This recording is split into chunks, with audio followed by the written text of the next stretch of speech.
নমস্কাৰ ছাত্ৰ ছাত্ৰীসকল মই কাজল কুসুম দেৱী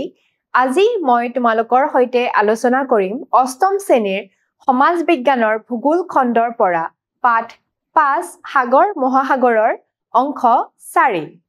ইয়াৰ আগৰ অংশটোত আমি আলোচনা কৰিছিলো মহাসাগৰীয় সোঁতৰ বিষয়ে আজিৰ ভিডিঅ'টোত তোমালোকে কি জানিব পাৰিবা চোৱা প্ৰথমতে সাগৰীয় ঢৌ আদিৰ উৎপত্তিৰ বিষয়ে অৰ্থাৎ সাগৰীয় ঢৌ কি আৰু সাগৰীয় ঢৌৰ উৎপত্তিৰ মূল কাৰণ কি এই সম্পৰ্কে আমি আলোচনা কৰিম দ্বিতীয়তে জোৱাৰ ভাটাৰ উৎপত্তি অৰ্থাৎ জোৱাৰ ভাটাৰ কিয় উৎপত্তি হয় আৰু বিভিন্ন জোৱাৰৰ প্ৰকাৰৰ বিষয়েও আমি আলোচনা কৰিম এতিয়া প্ৰথমতে আমি আলোচনা কৰিম সাগৰীয় ঢৌ এতিয়া সাগৰীয় ঢৌ বুলি ক'লে কি বুজা বাৰু সাগৰীয় ঢৌ মানে হৈছে জলীয় তৰংগ যিয়ে সাগৰৰ পানীৰ ওপৰেৰে গতি কৰে দিনটোৰ ভিতৰত সাগৰত বিভিন্ন ঢৌ পৰিলক্ষিত হয় আৰু এই ঢৌ সৃষ্টি হোৱাৰ মূল কাৰণ হৈছে কি বতাহ গতিকে চোৱা সাগৰীয় ঢৌ ইংৰাজীত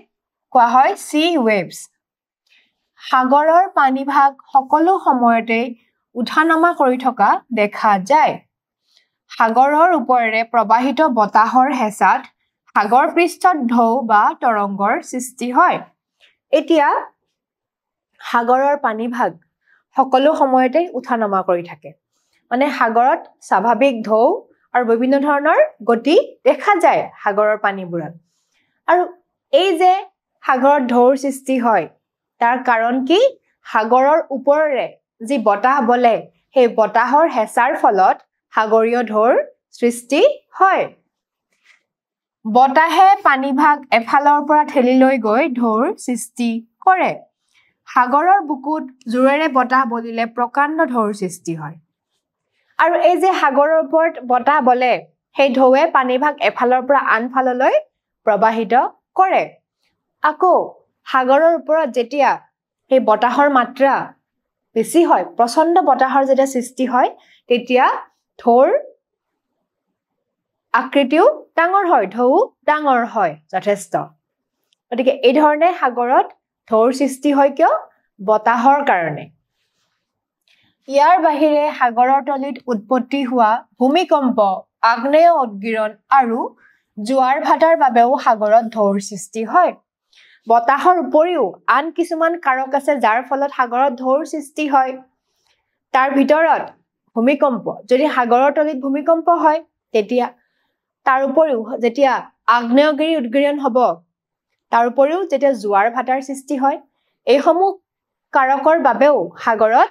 ঢৌৰ সৃষ্টি হোৱা দেখা যায় এতিয়া আমি আলোচনা কৰিম সুনামিৰ বিষয়ে সুনামি মানে কি যেতিয়া সাগৰৰ তলিত ভূমিকম্প হয় তেতিয়া সাগৰত প্ৰচণ্ড ঢৌৰ সৃষ্টি হয় আৰু ইয়াকে কি বুলি কয় সুনামি বুলি কোৱা হয় চোৱা ভূমিকম্পৰ ফলত সাগৰৰ বুকুত সৃষ্টি হোৱা ঢৌ কোৱা হয় সুনামি বুলি এটা এই সুনামি শব্দটো এটা জাপানী ভাষাৰ শব্দ আৰু এই শব্দটোৰ সু মানে হৈছে পোতাশ্ৰয় ইংৰাজীত কোৱা হয় হাৰ্বাৰ আৰু নামি মানে হৈছে ঢৌ ইংৰাজীত কোৱা হয় ৱেভ এতিয়া এই যে সুনামি শব্দটো এটা জাপানী শব্দ জাপান নি এটা শব্দ ইয়াৰ সু মানে হৈছে কি পোতাশ্ৰয় মানে হ'ল যাক আমি বন্দৰ বুলিও কওঁ সাগৰৰ তীৰ অঞ্চল বা উপকূল অঞ্চলত য'ত জাহাজ নাও এইবোৰ ৰখা হয় সংৰক্ষণ কৰি ৰখা হয় সেয়াই হৈছে পোতাশ্ৰয় বা বন্দৰ আকৌ নামি মানে কি ঢৌ গতিকে এই সুনামি শব্দটো আহিছে জাপানী শব্দৰ পৰা আৰু সুনামি হৈছে সাগৰৰ তলিত বা সাগৰৰ বুকুত ভূমিকম্প হলে সৃষ্টি হোৱা ঢৌ এতিয়া চোৱা সমগ্ৰ জাপান প্ৰশান্ত মহাসাগৰীয় আগ্নেয় বলয়ত অৱস্থিত এতিয়া এই যে আগ্নেয় বলয় মানেনো কি আগ্নেয় বলয় হৈছে সেইটো অঞ্চল য'ত ভূমিকম্প আৰু আগ্নেয়গিৰি উদগীৰণৰ সম্ভাৱনা প্ৰবল এতিয়া এই যে জাপান দেশখন ক'ত অৱস্থিত প্ৰশান্ত মহাসাগৰীয় আগ্নেয় বলয় তাৰ মানে প্ৰশান্ত মহাসাগৰৰ থকা অশ্বক্ষুৰা আকৃতিৰ এটা অঞ্চল য'ত সঘনাই ভূমিকম্প আৰু আগ্নেয়গিৰি উদগীৰণ হোৱা দেখা যায় এই যে ভূমিকম্প হয় তাৰ কাৰণ কি তোমালোকে জানা যে আমাৰ ভূতক বিভিন্ন ধৰণৰ ফলকত বিভক্ত 7খন ডাঙৰ ফলক আৰু বহুতো সৰু ফলকত বিভক্ত এই ফলকসমূহে বছৰি প্ৰায় 1 পৰা 1.5 সেন্টিমিটাৰ মান গতি কৰে বুলি বিজ্ঞানীসকলে অনুমান কৰিছিল গতিকে এই ফলকসমূহৰ ক্ৰিয়াৰ ফলতে কি হয় ভূমিকম্প সৃষ্টি হয় বা জাপানত যি সঘনাই ভূমিকম্প হয় তাৰ কাৰণ হৈছে টেকটনিক ফলকৰ পাৰস্পৰিক ক্ৰিয়া এই ফলকসমূহৰ গতিৰ ফলত ফলকৰ মাজত খুন্দা লাগি কি হয় এই ভূমিকম্প বা আগ্নেয়গিৰিৰ সৃষ্টি হয় গতিকে জাপানখন এই প্ৰশান্ত মহাসাগৰীয় আগ্নেয় বলয়ত অৱস্থিত এইটো পৃথিৱীৰ অন্যতম ভূমিকম্প প্ৰবণ অঞ্চল আৰু এই অঞ্চলটো পৃথিৱীৰ এটা অন্যতম ভূমিকম্প প্ৰবণ অঞ্চল হেহে জাপানত সঘনাই ভূমিকম্প আৰু সুনামিৰ সৃষ্টি হোৱা দেখা যায় সেইকাৰণে তোমালোকে নিউজত পোৱা যে জাপানত সঘনাই ভূমিকম্প হয় আৰু সঘনাই সুনামিৰো সৃষ্টি হোৱা দেখা যায় যেহেতুকে ভূমিকম্প প্ৰবণ অঞ্চল হয়নে গতিকে ইয়াৰ ফলতে এই ফলসমূহৰ ক্ৰিয়াৰ ফলতে এই ভূমিকম্প বা আগ্নেয়গিৰি উদগীৰণ হোৱা দেখা যায় এতিয়া চোৱা সুনামিত সাগৰৰ ঢৌ প্ৰায় 15 মিটাৰ উচ্চতালৈকে উঠিব পাৰে আৰু ঘণ্টাত প্ৰায় 60 কিলোমিটাৰ বা তাতকৈ অধিক বেগেৰে গতি কৰিব পাৰে এতিয়া সুনামি যেতিয়া হয় তেতিয়া সাগৰৰ ঢৌ কিমানলৈকে যাব পাৰে 15 মিটাৰ উচ্চতালৈকে উঠিব পাৰে আৰু ইয়াৰ গতি ঘণ্টাত কিমান হ'ব পাৰে 60 কিলোমিটাৰ বা তাতকৈও বেছি গতিবেগেৰে ই গতি কৰিব পাৰে তোমালোকে এই চিত্ৰখন নিশ্চয় দেখিছা এখন হল প্ৰশান্ত মহাসাগৰীয় আগ্নেয় বলয় ঠিক অশ্বক্ষুৰা আকৃতিৰ নিচিনা প্ৰশান্ত মহাসাগৰৰ আগ্নেয় বলয় য'ত সঘনাই ভূমিকম্প হয় আৰু আগ্নেয়গিৰি উদগীৰণ হয় কাৰণ ই এটা ভূমিকম্প প্ৰবণ অঞ্চল এতিয়া চোৱা 2004 চনৰ 26 ডিচেম্বৰৰ ৰাতিপুৱা সুনামিয়ে ভাৰতৰ পূব উপকূল অঞ্চলত মহাপ্ৰলয়ৰ সৃষ্টি কৰিছিল সেই মহাপ্ৰলয়ৰ মূলতে আছিল এটি প্ৰলয়ংকাৰী ভূমিকম্প 2004 চনৰ 26 ডিচেম্বৰৰ দিনা এটা কি হৈছিল ভাৰতৰ পূব উপকূল অঞ্চলত সাংঘাতিক মহাপ্ৰলয়ৰ সৃষ্টি হৈছিল আৰু এই মহাপ্ৰলয়ৰ আঁৰত এটা প্ৰলয়ংকাৰী ভূমিকম্প আছিল আৰু এই ভূমিকম্পটোৰ উপকেন্দ্ৰ ক'ত আছিল বাৰু কেন্দ্ৰ আছিল সুমাত্ৰা দ্বীপৰ পশ্চিম অংশ সুমাত্ৰা দ্বীপৰ পশ্চিম অংশ সুমাত্ৰা দ্বীপ ইণ্ডোনেছিয়াত অৱস্থিত গতিকে এয়াই আছিল সুমাত্ৰা দ্বীপৰ পশ্চিম অংশই আছিল এই ভূমিকম্পটোৰ উপকেন্দ্ৰ তাৰপাছত চোৱা ৰিখটাৰ স্কেলত ভূমিকম্পটোৰ প্ৰাবল্য আছিল 9.0 ভূমিকম্পটোৱে ভাৰত মহাসাগৰত সৃষ্টি কৰা প্ৰায় 30 মিটাৰ ওখ সুনামিয়ে ভাৰতৰ তামিলনাডু আন্দামান নিকোবৰ দ্বীপপুঞ্জ শ্ৰীলংকা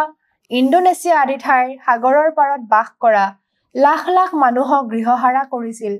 1.5 লাখৰো বেছি মানুহ মৃত্যুমুখত পৰিছিল এতিয়া এই ভূমিকম্পটোৰ প্ৰাবল্য কিমান 9.0 বহুত ডাঙৰ ভূমিকম্প আছিল যাৰ ফলত হোৱা সুনামিয়ে ভাৰতৰ চোৱা তামিলনাডু আন্দামান নিকোবৰ দ্বীপপুঞ্জ তাৰ উপৰিও শ্ৰীলংকা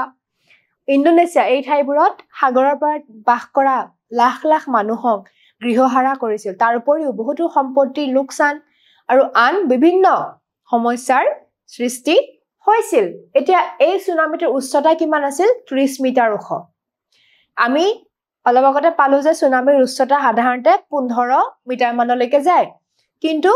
এই সুনামিটোৰ উচ্চতা আছিল কিমান 30 মিটাৰ গতিকে কিমান ভয়ংকৰ হ'ব পাৰে এই ভূমিকম্পটোৰ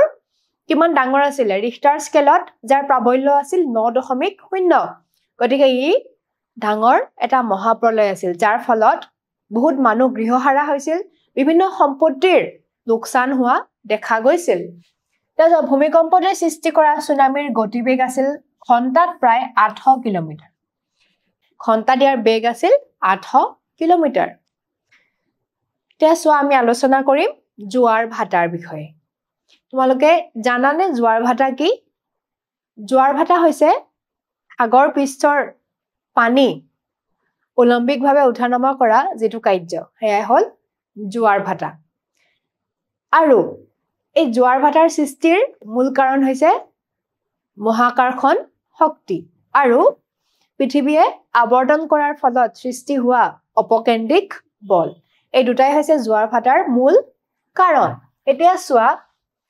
জোৱাৰ ভাটা the tides ঢৌ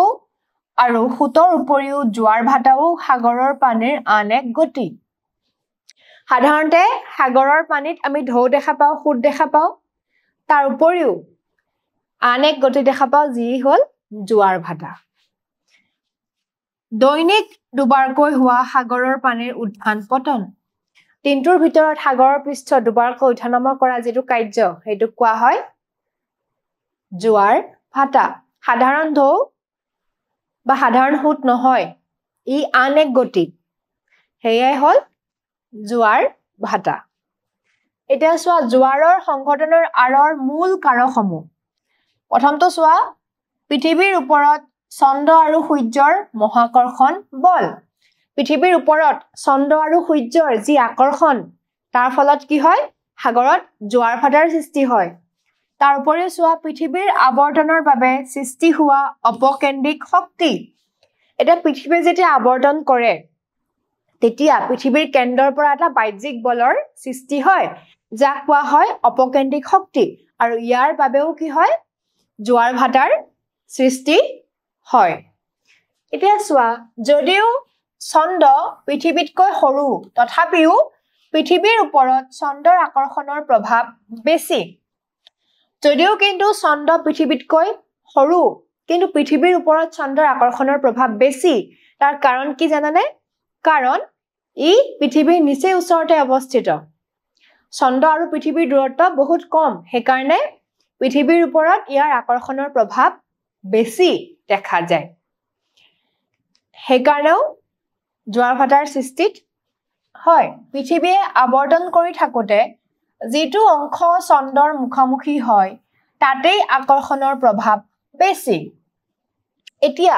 পৃথিৱীয়ে যেতিয়া আৱৰ্তন কৰে তেতিয়া যেটো অংশ চন্দ্ৰৰ মুখামুখি হয় হেতু অংশত কি হয় আকৰ্ষণৰ প্ৰভাৱ বেছি হয় কিন্তু স্থলভাগ কঠিন হোৱা বাবে আকৰ্ষণৰ প্ৰভাৱ দেখা নাযায় এদৰে সাগৰৰ পানীত জোৱাৰ ভাটা দেখা যায় কিন্তু স্থলভাগ কঠিন হোৱা হেতুকে এই আকৰ্ষণৰ প্ৰভাৱ দেখা নাযায় কিন্তু আকৰ্ষণৰ প্ৰভাৱ ক'ত দেখা যায় সাগৰ মহাসাগৰৰ পানীত সেই অংশৰ য'ত মুখামুখি হয় সেই ঠাই সাগৰ মহাসাগৰ যিবোৰ আছে সেই পানীত এই আকৰ্ষণৰ প্ৰভাৱ পৰিলক্ষিত হয় আৰু এইদৰে কি হয় জোৱাৰৰ সৃষ্টি হয় এতিয়া চোৱা জোৱাৰৰ কেইটামান প্ৰকাৰ প্ৰথমটো হল মুখ্য জোৱাৰ প্ৰাইমাৰী টাইড এটা মুখ্য জোৱাৰনো কি যেতিয়াই সাগৰ মহাসাগৰ চন্দ্ৰৰ মুখামুখি হয় তেতিয়াই জোৱাৰৰ সৃষ্টি হয় ইয়াকে মুখ্য জোৱাৰ বোলে যেতিয়াই পৃথিৱী আৱৰ্তন কৰি থাকে তেতিয়া যেটো অংশ চন্দ্ৰৰ মুখামুখি হয় সেই অংশটোত কি হয় আকৰ্ষণৰ প্ৰভাৱ বেছি আৰু সেই অংশতে কি হয় জোৱাৰৰ সৃষ্টি হয় আমি অলপ আগতে পালো স্থলভাগ কঠিন হোৱা বাবে তাত পৰিলক্ষিত নহয় এই প্ৰভাৱ কিন্তু সেই অংশৰ সাগৰ মহাসাগৰৰ পানীত এই প্ৰভাৱ পৰিলক্ষিত হয় তাৰ ফলত জোৱাৰৰ সৃষ্টি হয় আৰু এই জোৱাৰকে বোলা হয় মুখ্য জোৱাৰ দ্বিতীয়তে চোৱা গৌণ জোৱাৰ সেকেন্ডাৰী টাইড চন্দ্ৰৰ আকৰ্ষণৰ বাবে পৃথিৱীৰ যেটো অংশত মুখ্য জোৱাৰৰ সৃষ্টি হয় সেই একে সময়তে তাৰ ঠিক বিপৰীত অংশত জোৱাৰৰ সৃষ্টি হয় এতিয়া পৃথিৱীয়ে আৱৰ্তন কৰি থাকোতে পৃথিৱী যেটো অংশ চন্দ্ৰৰ মুখামুখি হয় সেই অংশত জোৱাৰৰ সৃষ্টি হয় মানে সেই অংশত আকৰ্ষণৰ প্ৰভাৱত জোৱাৰৰ সৃষ্টি হয় আকৌ তাৰ ঠিক বিপৰীত অংশ যেটো অংশ মুখামুখি হোৱা নাই মুখামুখি হোৱা অংশৰ বিপৰীত দিশত আছে সেই অংশটো জোৱাৰৰ সৃষ্টি হয় কিন্তু সেই জোৱাৰ ইমান শক্তিশালী নহয় তাৰ কাৰণ কি বাৰু তা সেই আকৰ্ষণ শক্তিশালী নহয় তাৰ কাৰণ হৈছে দূৰত্বটো বেছি হয় সেই অংশটো পৃথিৱীৰ সেই অংশটোত চন্দ্ৰৰ পৰা দূৰত্বটো বেছি হয় গতিকে কি হয় দূৰত্ব বেছি হোৱা বাবে তাত আকৰ্ষণৰ প্ৰভাৱ তেনেই কম যদিও জোৱাৰৰ সৃষ্টি হয় কিন্তু যেহেতু দূৰত্বটো বেছি সেই কাৰণে কি হয় তাত আকৰ্ষণৰ প্ৰভাৱ কম হোৱা পৰিলক্ষিত হয় এই জোৱাৰক গৌণ জোৱাৰ বুলি কোৱা হয় আৰু এই ধৰণৰ জোৱাৰক কি বুলি কয় গৌণ জোৱাৰ কাৰণ ইকিও গৌণ জোৱাৰ বা সেকেন্ডাৰী টাইড বুলি কিয় কোৱা হয় পৃথিৱী আৱৰ্তন কৰি থাকোতে যেটো অংশ চন্দ্ৰৰ সন্মুখীন হয় সেই অংশটোত যি জোৱাৰৰ সৃষ্টি হয় সেই জোৱাৰ পৰিলক্ষিত হয় সাগৰ মহাসাগৰত সেই কাৰণে সেই ঠাই সাগৰ মহাসাগৰত জোৱাৰৰ সৃষ্টি হয় তাত কি হয় দূৰত্বটো কম হয় আকৰ্ষণৰ প্ৰভাৱ বেছি আকৌ সেই ঠাই ঠিক বিপৰীত অংশ কি হয় তাতো জোৱাৰৰ সৃষ্টি হয় কিন্তু সেই জোৱাৰী শক্তিশালী নহয় মুখ্য জোৱাৰৰ নিচিনাকৈ ই দুৰ্বল জোৱাৰ সেই কাৰণে এই জোৱাৰক কি বুলি কোৱা হয় গৌণ জোৱাৰ বুলি কোৱা হয় যেহেতুকে ইয়াত দূৰত্বটো বেছি পৃথিৱী আৰু চন্দ্ৰৰ মাজৰ দূৰত্বটো বেছি গতিকে আকৰ্ষণৰ প্ৰভাৱটো কম সেই কাৰণে যি জোৱাৰ সংঘটিত হয় হেয়া দুৰ্বল হয় শক্তিশালী নহয় সেই কাৰণে ইয়াক কি বুলি কোৱা হয় গৌণ জোৱাৰ বুলি কোৱা হয় এতিয়া চোৱা 1887 চনত ছাৰ আইজাক নিউটনে ব্যাখ্যা কৰিছিল যে সাগৰ মহাসাগৰৰ ওপৰত সূৰ্য আৰু চন্দ্ৰৰ মধ্যাকৰ্ষণ শক্তিৰ ফলত সাগৰত জোৱাৰৰ সৃষ্টি হয় এই কথাখিনি কৈছিল ছাৰ আইজাক নিউটনে তেখেতে কৈছিল যে সাগৰ মহাসাগৰৰ ওপৰত সূৰ্য আৰু চন্দ্ৰৰ মধ্যাকৰ্ষণ শক্তিৰ ফলত কিহৰ সৃষ্টি হয় সাগৰত জোৱাৰৰ সৃষ্টি হয় বুলি কৈছিল এতিয়া আজি তোমালোকক হয়তে মই আলোচনা কৰিলো সাগৰীয় ঢৌ আৰু জোৱাৰ ভাটাৰ ওপৰত এতিয়া আজি প্ৰশ্ন কেইটা চোৱা প্ৰথম প্ৰশ্নটো চোৱা সুনামি দেশ ভাষাৰ শব্দ সুনামি কি ভাষাৰ শব্দ আছিলে সুনামি জাপানী ভাষাৰ এটা শব্দ এতিয়া তোমালোকে দ্বিতীয় প্ৰশ্নটো চোৱা যেতিয়া সাগৰ মহাসাগৰ চন্দ্ৰৰ মুখামুখি হয় তেতিয়াই জোৱাৰৰ সৃষ্টি হয় ইয়াকে গৌণ জোৱাৰ বোলে আমি পাইছিলো মুখ্য জোৱাৰ কি গৌণ জোৱাৰ কি পৃথিৱী আৱৰ্তন কৰি থাকোতে যেটো অংশ চন্দ্ৰৰ মুখামুখি হয় তাত জোৱাৰৰ সৃষ্টি হয় আৰু সেইটো গৌণ জোৱাৰ আছিল জানো যেটো বিপৰীত অংশ তাতহে গৌণ জোৱাৰ সৃষ্টি হয় গতিকে এইটো কি হ'ব অশুদ্ধ এটো কি আছিল মুখ্য জোৱাৰ যেটো অংশ মুখামুখি হয় সেই অংশত সৃষ্টি হোৱা জোৱাৰক মুখ্য জোৱাৰ বুলি কোৱা হয় এবাৰ তোমালোকে তৃতীয় প্ৰশ্নটো চোৱা সুনামিৰ গতিবেগ ঘণ্টাত কিমান হয় পাইছিলো সুনামিৰ গতিবেগ ঘণ্টাত 60 কিলোমিটাৰ বা তাতকৈ অধিক হোৱা দেখা যায় আজিৰ ভিডিওটোৰ পৰা তোমালোক উপকৃত হ'বা বুলি আশা কৰিলো আজিলৈ ইমানেই পৰৱৰ্তী ভিডিওত পুনৰ লগ পাম ধন্যবাদ